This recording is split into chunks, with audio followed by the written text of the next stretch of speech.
Okay, the graphologists amongst you will look at that and say, right, he's leaning to one side over the arm of a chair, writing this on a distant board, and you'd be right. I knew some graphologists, they're really good.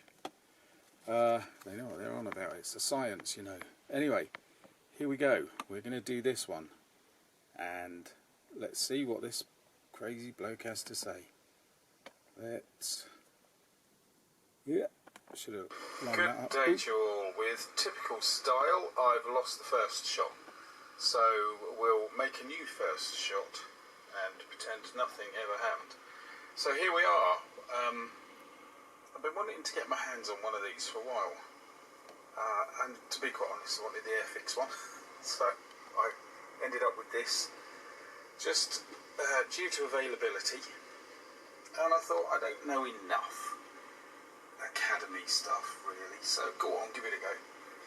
And I got this, and a mate said, oh, I think that's an upgraded frog model. And looking inside, it probably is, isn't it? But that's alright.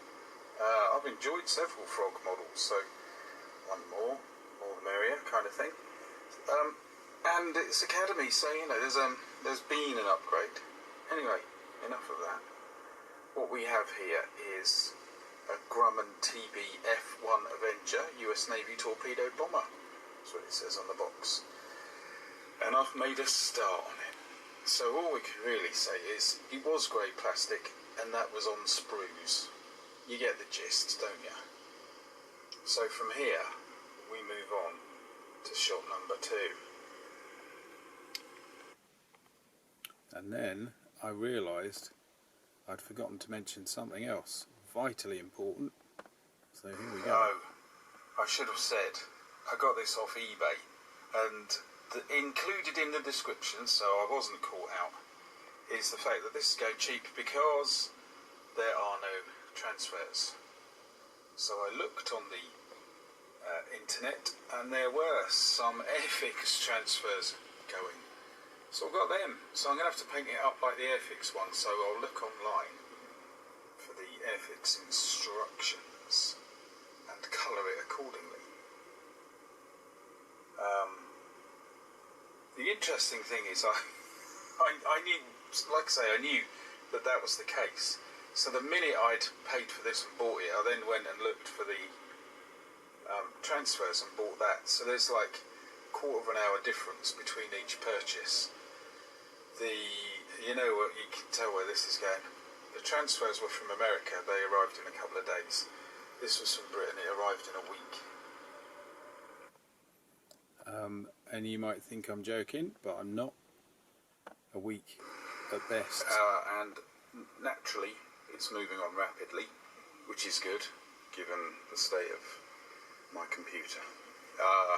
So I've got a kind of shading on the wings and the tail. You can see it best on there. I might have to up it a bit on that one. Interior coming along. Don't worry about the bulldog clip. It's just holding that up so we can see in it without me leaning over too far. And really, they are all I've got to go on. It's going really, I'd say, nicely. So far, so good. Oh, and I've got some spare pilots that I will pop in, because there's a few guys in this one. The only drawback is the machine gun on the turret is incredibly feeble. It is beyond simplistic. Don't worry, I'll sort the colours out in a minute. Which is a shame. Also, one gun for such a huge turret. All that engineering. Fascinating. Anyway, let a few things dry, come back to it soon.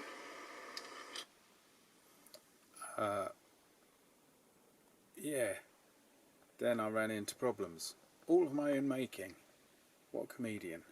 This isn't meant to be funny. Okay, it looks alright. It's a masterpiece, you say. Don't be so humble.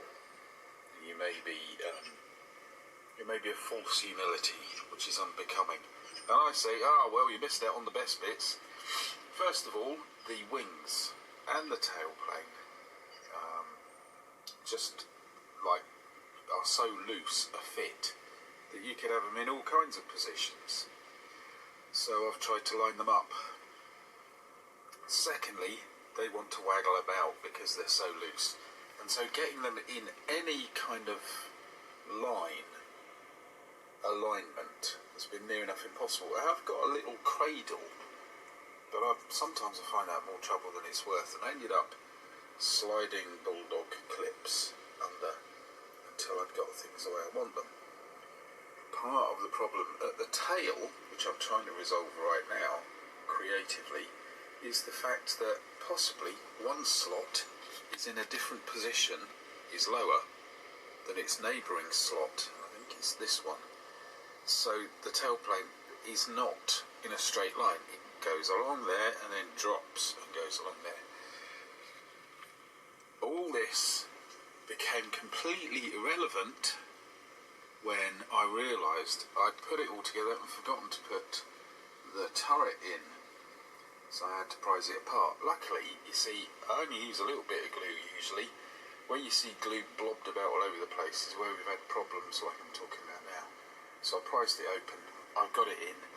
But now, can you see that?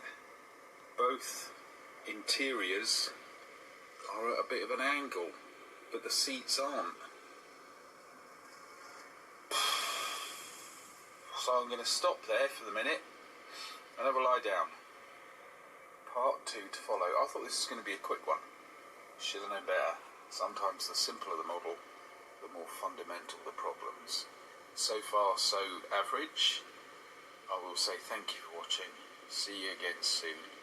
Or I hope I've straightened things out, and then we will do a bit more of a paint job on it. We'll get there. Yeah, in fact, what's interesting is you can't see it here, but there's colossal gaps all around. Now I got the turret to fit into the slots inside the fuselage, so that's all correct, but it just is lolling about. I have to say, if I hadn't got them in, it would be falling out. So I know I'm accurate. Well, there we go. I have managed to straighten up the bits of the interior, and I've knocked a seat out, and I've got to drop, once I've got all the paintwork done, I'll drop a pilot and a co-pilot or navigator in. There is half a man in the ball turret, but you can hardly see him. Never mind. So I bring out the cardboard. Here we go. Thanks for watching. More soon. Yeah, we will get there in the end. Right, here comes Mrs. Meltdown. I will sign off with that and say, I wonder if I can get more done shortly. Right, see you soon.